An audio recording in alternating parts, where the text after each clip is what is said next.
আমরা পেয়েছি সাবেক বাংলাদেশের প্রধানমন্ত্রী শেখ হাসিনা। আপনাকে স্বাগত জানাই, আপনি আমাদেরকে সময় দিয়েছেন, এসেছেন আমাদের কাছে এবং যুক্ত হয়েছেন আমাদের সঙ্গে, সেজন্য আপনাকে ধন্যবাদ এবং কৃতজ্ঞতা। আমাদের সাথে আরো থাকছেন বেগম খালেদা জিয়া, আপনাকে আমাদের অনুষ্ঠানে স্বাগত জানাই, আপনি আমাদের সময় দিয়েছেন, সেজন্য আমাদের কৃতজ্ঞতা জানাবেন। আমরা আসলে অনেকগুলি প্রশ্ন আপনাদের দুজনকেই করতে হবে, সেজন্য আমরা আপা এতদিন ধরে গর্তের ভিতরে থাইকা আপা সমানে দোয়া ইউনিস পড়ছেন বলেই না এমন বিজয়ের দেখা। পলানোর সময় সেই মানুষগুলির কথাও মনে পড়লো না শেখ হাসিনা। আপা আপনার একটু মন্তব্য শুনতে চাই, আপনি আমাদের একটু বলবেন জুলাই অভ্যুত্থানের ফল। নৌকার ভোট দিয়েছেন, কার্ড পাবেন না। আমি ইউনুসকে জিজ্ঞেস করি, টাকা কি তার বাপের টাকা, বা যে এই কার্ড বন্ধ করছে তাদের টাকা? এ টাকা তো জনগণের ট্যাক্সের টাকা। ইউনুস তো ট্যাক্স বাকি দেয়। ইউনুস তো বলতে পারবে না যে এই টাকায় তার অংশীদারিত্ব আছে। 666 কোটি টাকা ট্যাক্স বাকির মামলা হয়েছে তার বিরুদ্ধে। শ্রমিকের অর্থ আত্মসাৎ করার জন্য লেবার কোর্টে সে দণ্ডিত আসামি। এ টাকা তো জনগণের টাকা। এ টাকা বন্ধ করার তার তো কোনো অধিকার নাই। আমি তো দলমত দেখিনি। 43 লক্ষ যদি আওয়ামী লীগ হয়, 57 লক্ষ তো আওয়ামী লীগ করে না, ভোট দেয় না। আমি তো তাদেরকেও দিয়েছি। তাহলে কেন এরা বঞ্চিত হবে? হিসাব একদিন নিতে হবে ওর কাছ থেকে। তার কত টাকা আছে সেই হিসাবটা আছে আমাদের। কত আয়কর ফাঁকি দিয়েছে সেটাও আছে। তার ব্যক্তিগত এবং তার 38টা কোম্পানি মিলে সে যে হাজার হাজার কোটি টাকা ট্যাক্স ফাঁকি দিয়েছে। মামলার রায় তো 666 কোটি টাকার ট্যাক্স ফাঁকির মামলার রায় হওয়ার কথা 6 তারিখে, 5 তারিখে চেষ্টা করলো আমাকে আর এনাকে হত্যা করবে। জানি না, আল্লাহ রাব্বুল আলামিন প্রত্যেকবারই বাঁচিয়ে দেয়। এবারেও আমি জানতাম না যে আমি কোথায় যাচ্ছি, এবারেও বাঁচিয়ে দিয়েছে।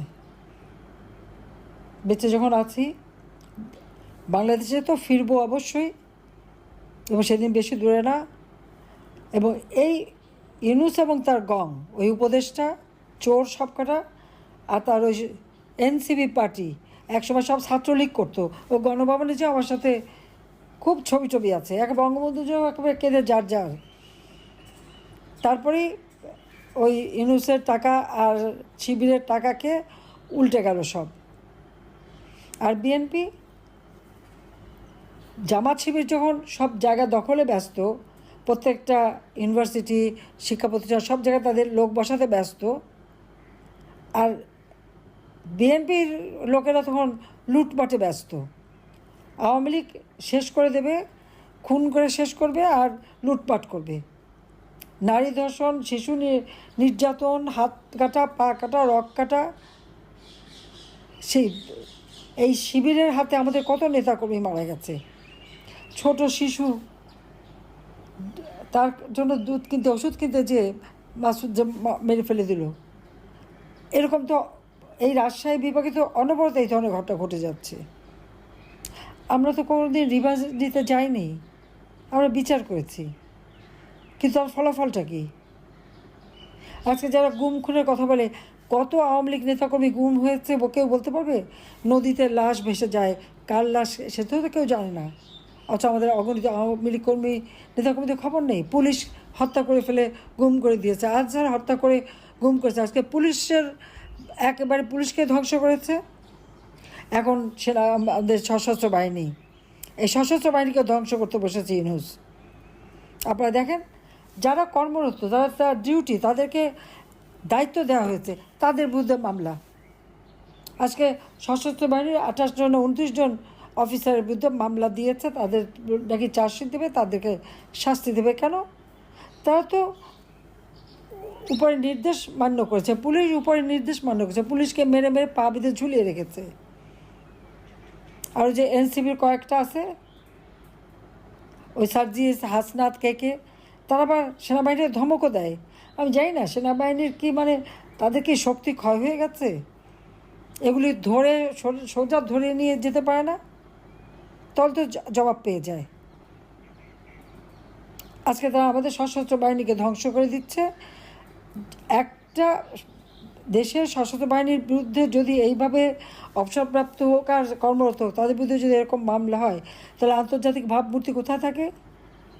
তখন গুলি করবে না, বা যারা এই যে একের পর এক অগ্নিসন্ত্রাস করে যাচ্ছে তাদের বিরুদ্ধে কিছু বলবে না, ফুল পারলে ফুলের মালা দিয়ে আনে। কেন জাতিসংঘে যেতে পারবে না, শান্তিরক্ষা মিশনে? আজকে কি হয়ে গেল তাদের? ওইটুকু বেইমানি না করে মানুষের পাশে যদি দাঁড়াতো, এই সন্ত্রাসীদের সাথে না থেকে, তাহলে হয়তো এই দিন সেনাবাহিনী দেখতে হতো না। কিন্তু তারপর আমরা আমাদের নিজেদের হাতে গড়া, জাতির পিতা ঈদের স্বাধীন করেছেন, এই সেনাবাহিনী তার হাতে গড়া। আর সেনাবাহিনীর যতটা উন্নতি আমি সরকারে এসে করেছি। জিয়া, এরশাদ, খালেদা জিয়া এরা যখনই এসেছে এদেরকে ধ্বংস করেছে, আমরা না, বরং আমরা এদের ভাবমূর্তি তুলে ধরেছি। কোথায় 1 নম্বরে ছিল, এখন 3 নম্বর, আস্তে আস্তে তাও শেষ হয়ে যাচ্ছে। এখন কোথায় যাচ্ছে জাতিসংঘের শান্তিরক্ষা মিশন? ইউনূস পাঠাবে, রোহিঙ্গাদের ফেরত পাঠাবে, বড় গলা বলছে। পাঠাতে পেরেছে একজনও না, আরও নতুন করে এসছে। তো এই অবস্থায় একটা দেশ চলতে পারে না। আজকে মানুষের ঘরে খাবার নেই, চালের দাম এখন শহরে নাকি সস্তা চাল পাওয়াই যায় না। তো মানুষ খাবেটা কি? মাথাপিছু আয় কমে গেছে।